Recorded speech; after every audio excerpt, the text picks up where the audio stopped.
Sure. Okay.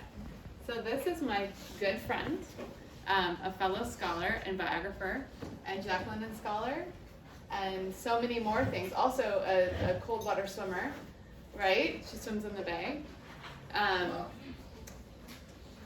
my God, I'm gonna say, I do this every time I get nervous, I say it. I know, thank you. She mispronounced it. I say her name wrong every time I have to introduce her, like no matter the event.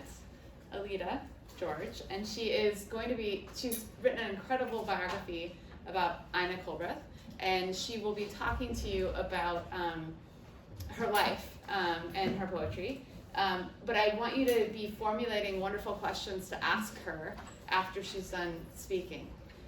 So there will be time for questions and answers, and remember, this is one of the poets that you could be writing your paper on, and you have an expert who wrote a biography about this poet right here, and you can use any questions you ask her in your paper. Also, she's got a wonderful book on this poet that would really help, that would count as one of the sources in this paper. So, great pro tips there for people who are trying to find a poet to work on for their paper. All right? Off to you. Okay. I'm right here. Thank you. Hi, everybody.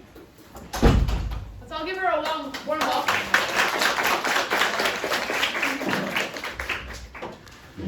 Has anybody here ever heard of Ina Coolbrith before you heard about her in this class? So that's why I decided to write a book about her, because I'm a journalist and I was researching another topic at a library, and I kept coming across her name as being associated with Mark Twain, you've heard of him, and some other writers of that time, this guy named Bret Harte, who you may not have heard of, but some other famous writers of that time, and she was the only woman in that club. And I kept thinking, well, who's this, and why haven't I ever heard about her? And so I was just going to write an article about her, and then I just got involved. I found her letters at the Bancroft Library. I started reading more. There's been one other biography written about her, and I've heard there's one in the process right now, another one. But the first one that was written about her that was published in 1976, like literally made me fall asleep. So, so I thought I want to try and write about her because she's such an interesting person. So she was born the daughter of Don Carlos Smith, who is Joseph Smith's youngest brother. So Joseph Smith founded the Church of Latter-day Saints.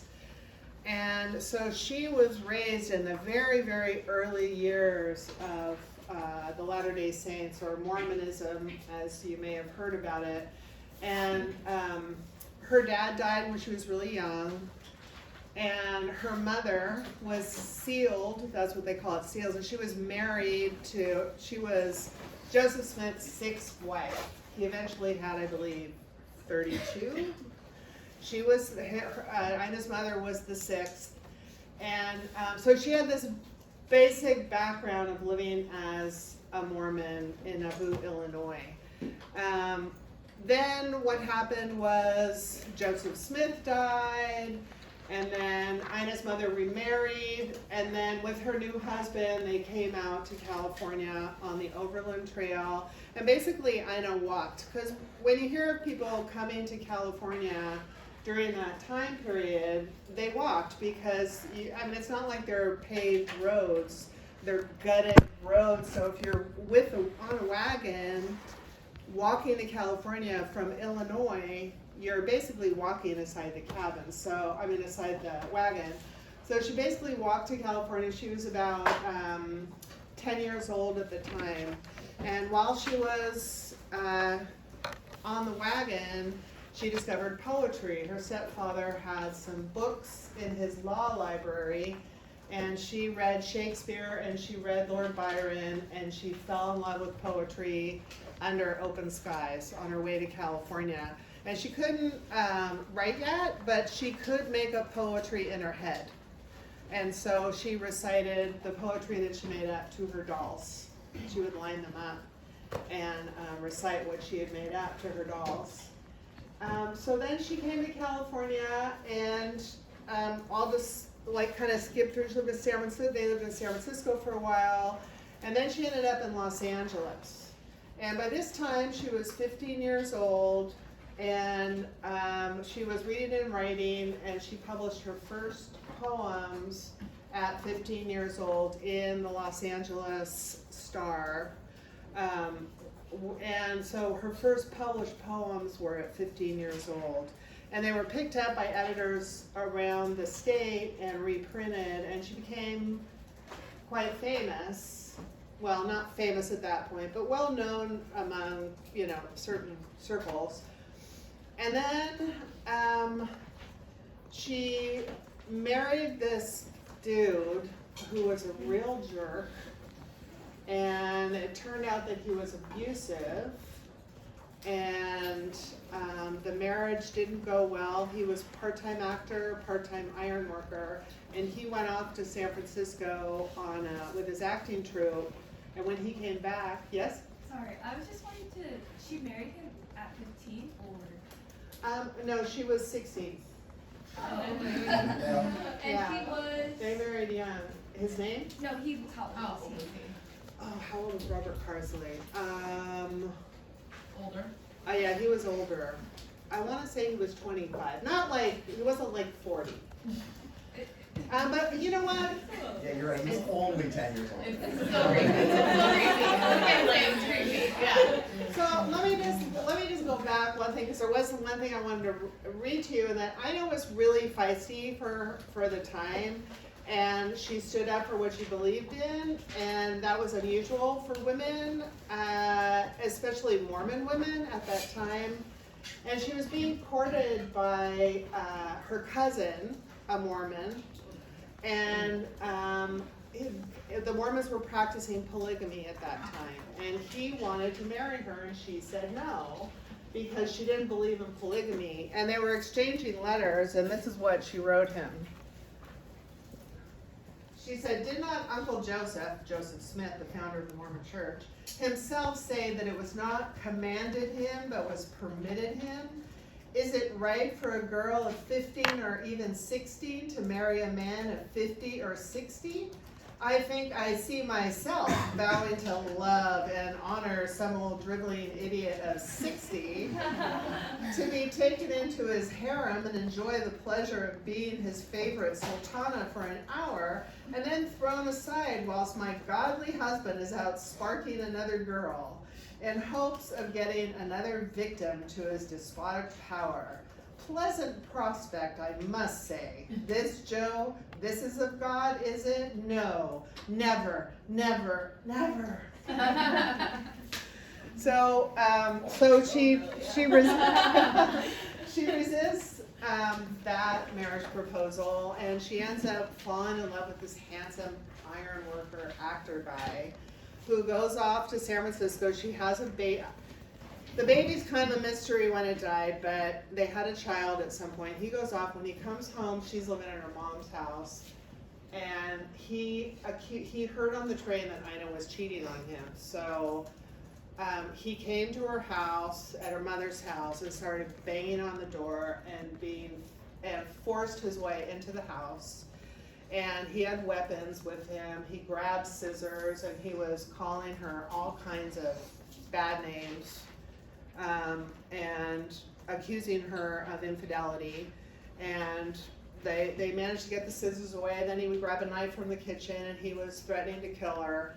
They finally convinced him to leave, and he said he would, and they locked all the doors and windows, but he came back with a 6-shooter, which is a type of gun at that period of time. So he came back with a gun, and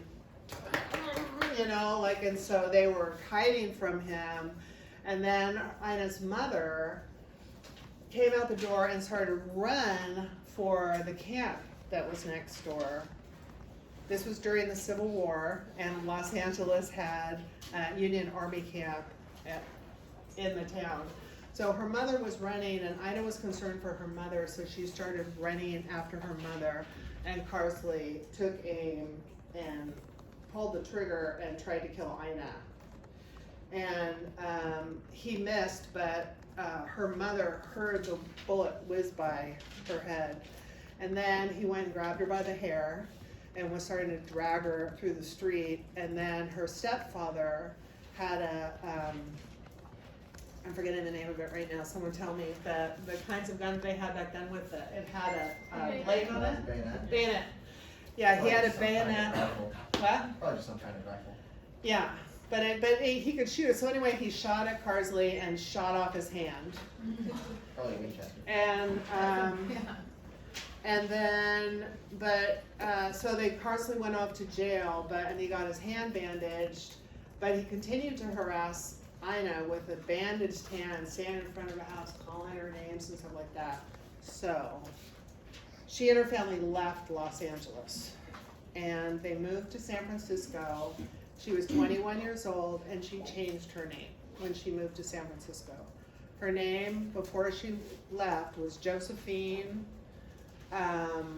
Donna Smith Carsley. And when she moved to San Francisco, she changed her name to Ina Donna Coolbrith. And by that point, she already had like 40 published poems, because she had been writing and she had been publishing. And so she was absolutely gorgeous, drop dead gorgeous. And she hooked up with the literary community in Los Angeles and became associated with a very famous literary magazine at the time called the Overland Monthly. And she's in San Francisco, right? in San Francisco. Yeah. And the editor was Bret Hart, and she published a poem in every single issue for about 3 years. And it was the first literary magazine of the West, really the first famous one that was considered on par with like the Atlantic Monthly or some of the East Coast magazines. It had a good reputation. So she was well known as a poet and kind of on her way to being whatever kind of literary career you could have at that time. And then her sister died. And her sister lived in Los Angeles. Her sister had 2 children, and Ina took over their care, her niece and nephew. And also her mother was invalid at this point, so Ina had to get a job to support her new adopted family. And so she got a job as Oakland's first public library. So she was the very first librarian in Oakland, and she worked there for 20 years. And during that time, it was difficult for her to continue, yes? How old was she when that life transition happened? When her sister died. Yes. Okay, I think she was, I'm pulling it out. I would say she's at least 24, because you said No, she she's published. older than that. I think she's like 28. Oh, But don't quote me, check that fact, because I wrote this book in 2015, and I'm like, some You're of doing the- great. So she really wanted to be a writer. She really wanted to be a poet. She had aspirations to be something as a writer, and she was ambitious. She had ambition to do this thing, but she also had to raise her niece and nephew. So she took the job at the library and basically worked 70 hours a week, because there were no labor laws or anything like that. So she worked 6 days a week and only had a month-long vacation once a year. And she worked 9 to 9 almost every day, and had a month-long vacation, which she usually worked to, help spruce up the library, do projects or whatever. So 20 years of her life while she was at the library, she mentored a lot of young people, including Isadora Duncan. Do you know who she is? Not one person knows who Isadora Duncan is. That's crazy. Yeah, one person. She was a very famous dancer and an innovative dancer at the time. She was known for like not wearing underclothes under flowing robes and like doing these like kind of avant-garde free dances, which was very unusual for that time. And also Jack London, she mentored Jack I London. know that guy. Anybody in here know who Jack London is? Okay. He was a very famous author during that point and Call of the Wild. And she mentored a lot of young people that never became famous, you know, of course, but she was very supportive of the young people coming into the library. But her writing career suffered. So when she was fired by the board of trustees who wanted to instate her nephew, who she had raised in a really sneaky, sly, kind of awful situation, they installed him as the head librarian and they fired Ina. And she was 53 years old, which was old then, you know, and she wasn't married. She decided never to marry again. And but she used it, she saw it as freedom to get back to her writing. So she went to New York, she gave lectures, she published another book of poetry. She had already published one book of poetry. She published her second. But she wasn't a woman of means, and so she eventually had to take another job at the library. So she took several consecutive jobs at libraries in San Francisco, and then she got really bad rheumatoid arthritis. And if you don't know what that is, it's a debilitating disease that you get. It's not just regular arthritis. It gets into your joints where you can't walk, you're in a lot of pain, and back then there was really nothing to do about it. So, and she was working part-time and she wrote a book on the literary history of California. And that's what she spent her time doing, working on this book. And the book was finished in finished form, in manuscript, in her desk when the 1906 earthquake hit. And that was the only copy of that book. And her apartment didn't burn right away, but she was evacuated. So she left her apartment and left everything in it, because everybody who left their apartment in San Francisco right after the earthquake assumed that they would be coming back to their apartment. And so she left with her 2 cats and was down at Fort Mesa when she saw Russian Hill catch fire and burn. And so she lost everything, all her first edition books, all of her original paintings by famous early California painters, and this manuscript that would have earned her some money and given us like kind of a memoir of early California literary history. So that was tragic. But she had a lot of fans and followers, and they helped her rebuild the house. And so she kind of got back on her feet again. And then she decided at age 78 that she would do one last thing for her writing career, and that was to move to New York. So at 78 years old, she put all her stuff in storage, and she took the train to New York. And for 4 years, she lived in a hotel for most of the year and only came home for the summers because it was too hot in New York to stay. So she wrote poetry in her hotel room in New York, and also was invited to speak at events. And she was also in love with this guy who was like 25. His name was Carl. His name was Carl, but I'm pretty sure he was gay. I'm pretty sure. Or bi or something. But he was definitely eccentric, and he fed her love of him. They really did love each other, but it was kind of a weird things that she wrote about in his letters. Sometimes she talked about him like her son. Sometimes she referred to him as like my lover. Sometimes, and I don't think they were lovers. She was like 79 and he was 20, and he was a pianist, and she was supportive of his artistry. She wanted to help him. So she took out a life insurance policy. I mean, she cashed in on her life insurance policy and gave him a whole bunch of money, which he used to furnish his apartment with a grand piano and go to Paris and do all this stuff. But anyway, Carl's, this was kind of like a biographer's dream character, because here's this woman that's like 78 years old and she's failing, and you're kind of, at this point, you're like, oh, poor Ina, you know, she's done, all this stuff has happened to her.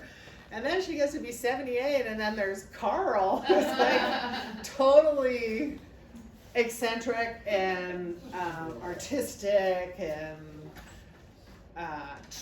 tortured and everything. So he was kind of a fun character for me to write about. So then she came back to California, and she died in Berkeley in 1928. And oh, I forgot to say, she was crowned poet laureate in I forgot that part. So in 1915, that's 9 years after the earthquake. So she wasn't working as a librarian anymore. She was holding literary salons in her apartment on Russian Hill, and the literati of the day went there, but you may not know their names here. But you know, it was like you guys know what a salon is? Have you heard that term before? Okay, so We're gonna be talking about that on Friday too, so that's good. Okay. Yeah, so basically what it is, it's, you know, you bring people together and you talk about art, like what you're working on. It can be anything from, it could include poets or artists or geographers or, you know, anybody, piano players, and it's a place to come together to talk about art in a home. And she used to have those at her house. But during the Panama Pacific International Exposition, which was kind of a famous event that happened to show the world that San Francisco had come back after the earthquake. Palace of Fine Arts. At the Palace of Fine Arts. Oh, Yeah, the that's whole where thing. that is. Yeah. I think that's the only building that's Yeah, it's left one of left. that. Yeah. I think there's a couple statues in Golden Gate Park, maybe, but yeah, the Palace of Fine Arts was built then. So during that exposition, Ina was crowned California's first poet laureate. And she was actually, because she was crowned California's first poet laureate, she was actually the first laureate named anywhere in America. So she was the first laureate in America. And that was just because her friends got together and said, we really want to honor Ina, so let's crown her during the exposition. And then the following year, it was like solidified by the legislature, because somebody tried to take the crown away from her, and the legislators came together and decided to decree it, like they, you know, wrote a document and made her the official poet laureate. I have a question about Yes. this. About the Panama Pacific Exposition. Didn't she write some political poetry surrounding that? She liked to write poetry that wasn't like the typical norm, right, of the poetess themes, and she would kind of write outside of that a little bit, right? Like with political themes. You know, I didn't really come across a lot of No? political stances that she took. I mean, other than she herself was, like in her letters, she was kind of feisty, and critical of things. But I didn't see, I mean, her poems of occasion are kind of, Yeah. you know. But the thing that I found about her poetry is I mean, I don't know if you all read the poems that were in your packet, but they're, you know, they're kind of old-fashioned and sometimes very difficult to read. But there was a lot of poetry of Ina's that I loved, and I especially loved certain passages and certain kind of flashes of artistry and brilliance that she had for somebody who only had a high school education. So everything that she learned, I mean, she was well read because she read books on her own, but she only had 2 years of high school. She only had 2 years of school. Like before that, she was home taught. So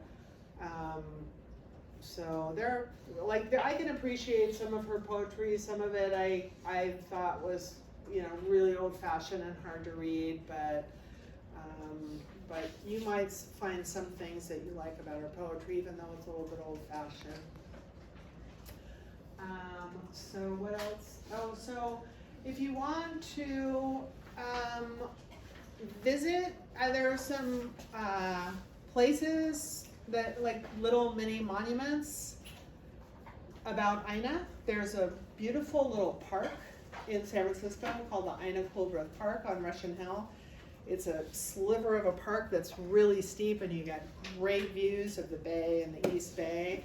And that park is named after her. And there's a statue in Oakland that has her in it. There is, I'm forgetting a big one. One of the things that happened when I was writing my book, after I wrote my book, when I was writing my book, I was staying at a friend's house in Berkeley, and I was using her house as a writing retreat. And I went out at lunch for a walk, and there's a lot of hills in Berkeley. So I went out in the hills, and I was walking around, and I came to a path that said Bret Harte Path. And I was like, wait, that's so weird. I was just writing about him this morning. Like, that was her editor at the Overland Monthly. I got to the top of the path, and there was George Sterling Way, which was another friend of hers. And I just kept like turning onto these roads. It felt like I was in a Twilight Zone or something, because I found like all these streets that were named after all of her literary friends, all male, all of her male literary friends. And then I did research on it, and I found that when they laid the tract of these homes, that the people at UC Berkeley decided to name a certain number of streets about literary men and a certain number of streets about literary men of science. So occasionally I did these writing retreats at my friend's house, and I'd walk up in the hills and practice her poetry, because in those days everybody could recite poetry by heart. Like, you would recite your entire poem by heart and you would know it. People just did that. So I felt like it was important I learned her poetry. So I'd walk up in the hills and say, oh, my heart went out, so I'm singing, it's down, singing about. And I'd like practice her poetry. And then when the book came out, I was giving a talk, and I said to the group, there's all these streets up there, and they're all named after her male colleagues. Bret Harte left California after a couple of years of being editor and never came back. Mark Twain left and never came back. George Sterling stayed, but some of these other guys that all these streets were named after left. And there were all these streets named after all these guys, and she was the poet laureate of California, and she was the one that stayed, and she was the one that had all this history in the area. And I said, you guys should like fix that. And they did. Like, I talked about it in 2 different events, and at one event this guy came up to me in this old dapper hat. He's this older guy, this little hat, and he said, hello, my name is Bert something, I'm from the Berkeley Historical Society, and we would like to right this wrong. And I said, okay. So he got together the Berkeley Historical Society, the Berkeley Path Wanderers Association, the Berkeley Historical Plaque Association, and the city of Berkeley, and they renamed a stairway in the Berkeley Hills Ina Coolbrith Path, because Bret Harte had 5. He had a way, a place, a street, he had 5, and I said, just take one of his, he's got plenty. So they did. They changed the name, and they put this big, beautiful plaque at the bottom of a magnolia tree, and it tells who she is. And you can go visit that if you want. It's called the Ina Coolbrith Path, and it's a pilgrimage. That's what that's called. So I've been to pilgrimages. I've been to where she was born. I've been to these other places, and but the biggest one and kind of the most disastrous one was when I climbed her mountain. So she's got a mountain that's named after her, that's near Truckee, in the Sierras, in the northern Sierras, and it's called Mount Ina Coolbrith. And I've always wanted to climb it. And so I met somebody who was a peak climber, and she'd always wanted to climb it. So she put together a trip, and we climbed it. And it's trailless. So the mountain is a wild mountain that's owned by the Forest Service, but it's surrounded by private land. So we had trouble finding like a staging area to start this hike. So we finally found a place, but we didn't start till 11:30 a.m. And it was only 8 miles, but there were no trails, and it was super steep. So we got up to the top. I didn't know how we were gonna get down because I was absolutely spent. And my husband and I stupidly brought our little fox terrier. But he rode the whole way down in my husband's backpack. I have the cutest picture of him. But yeah, we got up there, and I mean, it was not good. I was like, oh my God, what am I doing up here? Because I would look out and I just see wild country. It was just, and it was super steep. So the walk down was like this on screed. You know what screed is? It's rocks that are loose, and there's no trails. And so when the sun went down, we went to go look for our flashlight in the backpack and realized it didn't have it. There was no moon, and so we had just our phones. We weren't prepared. We didn't think we'd be out on the mountain, and we didn't get back to the tracks till 12:30 a.m. Oh my God. And yeah, it was. So I climbed Mount Ina Coolbrith. That was my last You pilgrimage. survived. Barely. I literally was on a cane for 4 months. I really messed up my knees. Oh my God. From the side. But Should we open up to questions? yes. Good. Yeah. I hope you guys have been thinking of good questions. Remember, you have a biographer here, so. And so with how there's so much tangible evidence that she existed, why do you think she's not known to the common literary psyche? I think that there's a prejudice against. My personal opinion is that that her poetry doesn't stand the test of time. Because I know that when I was thinking about writing about her, and I won't name names, but I mentioned that I was going to write about her to somebody who was like a gatekeeper to the literary world, and he said, "Why?" And I said, "Because she has a great story." And so I think, and then I had another experience like that from somebody who was also, I call them a gatekeeper because they're super well connected in the literary world, and they're men, and I got that same reaction of like, why would you want to write about her? Have you read Cupid Kissed Me? And I'm like, yeah, I've read Cupid Kissed Me. So anyway, so I think that might have something to do with it. But yeah, she was California's first poet laureate and the first poet laureate in the nation, and started publishing poetry at 15 years old. She really has an incredible story. Yes. What were her main poetic forms that she used, or poetic styles? So I'm not a poet, and I kind of tried to learn about that a little bit when I was writing this book because I'm not a poet. But I think sonnets. She wrote in traditional form. Traditional form. Which includes the sonnet. Very good. Okay. Yeah, you're right. You're absolutely right. We have a question over there.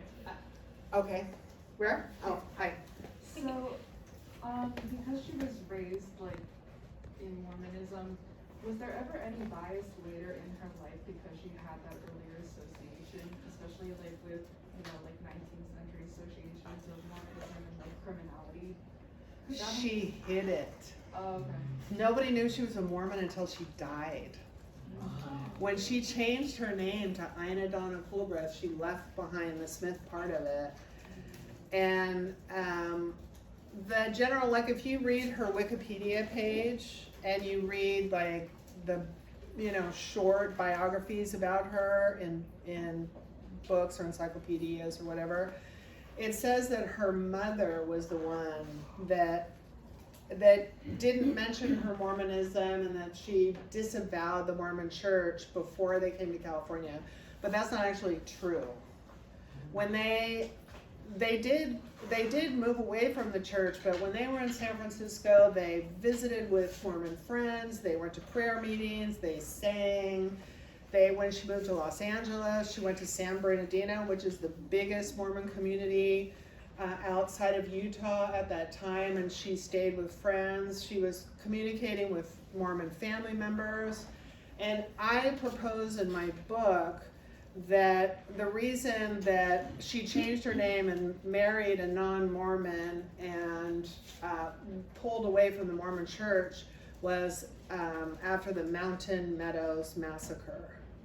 So if you know about that, there was a massacre that happened, and she was in Los Angeles, and when that massacre happened, it was blamed on the Native Americans that were living in the area. It later came out that the Mormons were responsible for the massacre of a group of Gentile wagon train that was coming through. And there was children and women and men, and I forget the number, but there was many people that were slaughtered in cold blood. And so the news of this came down to Los Angeles because there was a route that the San Bernardino used to go to Utah, and so news of this came down, and there were big public meetings in central Los Angeles, the Pueblo, about this event that had happened. Everybody was arguing about it, and it was very unsafe to be a Mormon at that time. It's 1857 time period, right? Right. There was a Mormon that went through town, and some people found out that he was a Mormon, and they basically were going to kill him in his hotel room. So it was very, very dangerous to be a Mormon. So, you know, I never found this in her letters or anything like that, but it just makes sense to me, looking at the timing of things that occurred, that's when she pulled away from Mormonism. And then she hid it. She never told anybody. Only a few of her close friends may have known. But she continued through her life to communicate with her family, her Mormon family, including Joseph Smith. Not the founder, but the one that became the president later. So she clearly had like a lot of things happen in her life. Was there, like when you looked through it, was there anything that stood out to you that would have like influenced her poetry or her work at all, that would have like changed the way that she wrote, or just was like influenced her in any sort of way? That did change the way she wrote, or that would have changed the way? Maybe did change the way she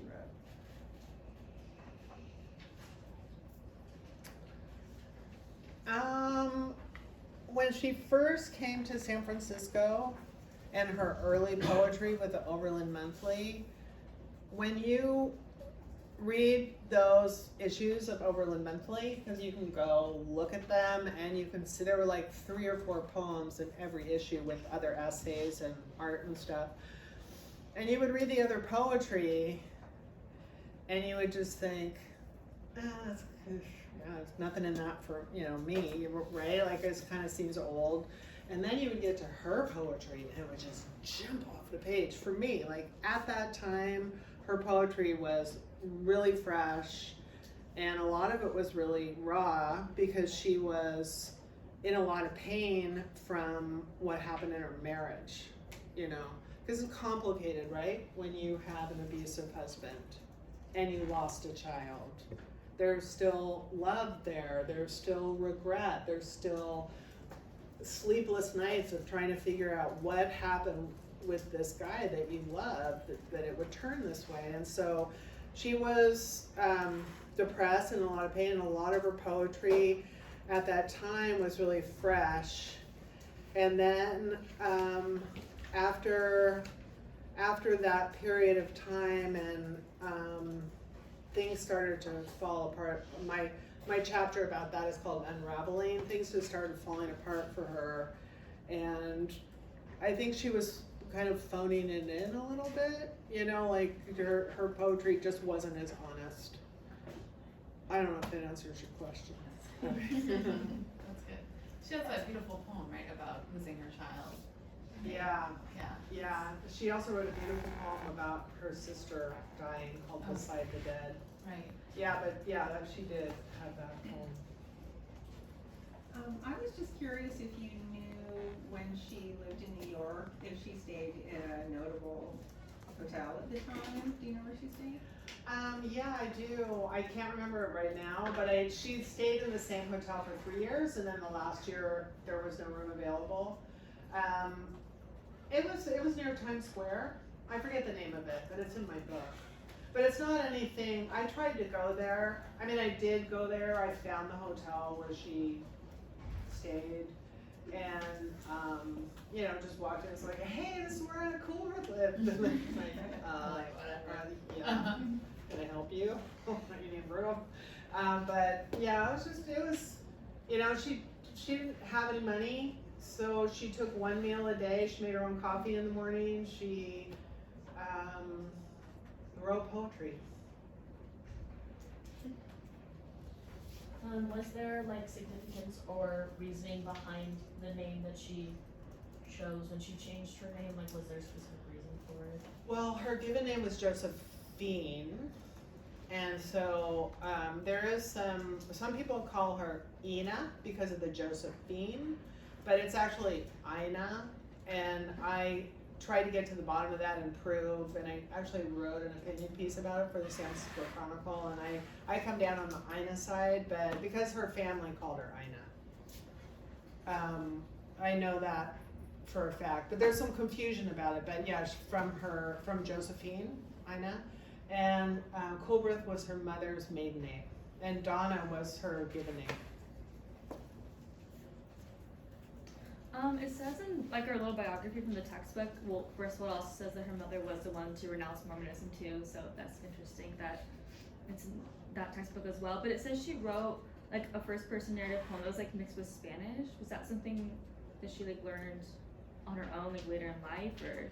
She picked that up from Los Angeles. Okay. Because Los Angeles, I can't remember the name of, let's see if I can find it, because Los Angeles was, you know, part of Baja California, so there were a lot of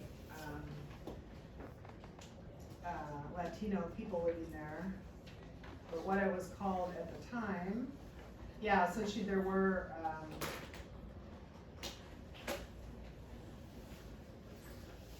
Yeah, it's a persona poem, right? what does that mean? It's See, written- I'm not a poet. It's I don't know okay, what it's that written means. from the point of view of a different person. So like a Chicana person. It's in the voice of another Concha. person. Yeah. Yes. Yeah. Yes. Yes. Yes. Yeah. So it's possible she Concha. would have spoken Spanish too, or like just learning to write it, or? She probably spoke a little Spanish, I would think. Oh, sorry. I just really want to read. Okay, go ahead and ask me your question while I'm. You had a question? She has a question. Oh, I Okay, I yeah. thought you did know. I was just wondering, since it's like in the, you know, was the poem based off of a person that she knew when she was in LA, or did she like, was it over like experiences that she had like seen around LA while being there, or? I don't know. I didn't hear her ever talk about writing it. Concha, you mean, right? Yeah. So, Yeah, I think she was trying, I mean, it seems to me like she's conjuring up her memories of Los Angeles and what she saw there, because she does write about what it looks like, but she's also making a point about the girl and education for women, because there's a little bit of like feminism to the poem, where the young girl wants to learn but she's not allowed to go to school.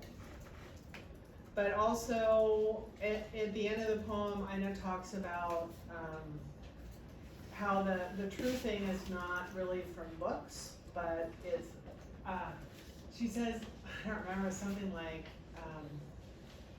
that you ask the trees or the bird or whatever, and it knows. Like she believes in the truth of nature rather than book learning.